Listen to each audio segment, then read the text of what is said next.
உமாச்சி காப்பாத்து பக்தி சேனல் நேயர்களுக்கு அடின்ற சீபிரா லலிதாவின் பணிவான நமஸ்காரங்கள்.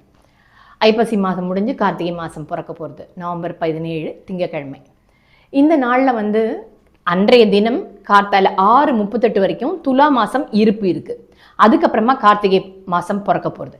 இந்த நாளை என்ன சொல்லுவாங்க அப்படின்னா முடவன் முழுக்கு அப்படின்னு சொல்கிற வழக்கம்.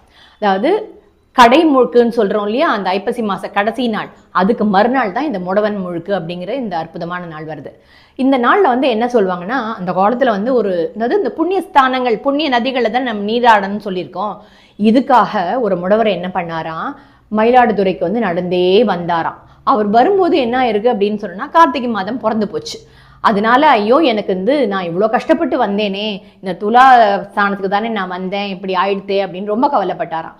அதுக்கு என்ன பண்ணாலாம், கங்காதேவி காவிரி கிட்ட சொன்னாலாம், இந்த முடவருக்காக இவரோட துலா ஸ்நான புண்ணியத்தை நீ கொடுக்கணும் அப்படின்னு கங்கை கேட்டுண்டாலாம்.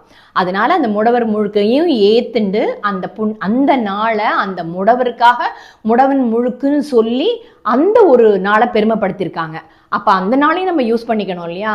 அதனால அன்றைய தினம் வரைக்கும் இந்த புண்ணிய தீர்த்தமான அந்த முடவன் முழுக்கு அப்படிங்கிறது நம்மளுக்கு கிடைச்சிருக்கு. அன்னைக்கும் துலா ஸ்நானம் செஞ்ச பலன் நம்மளுக்கு கிடைக்கும்.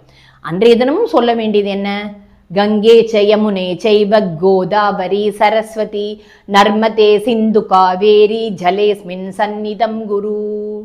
இந்த ஸ்லோகத்தை சொல்லிட்டு பலன் பெறுவோம்.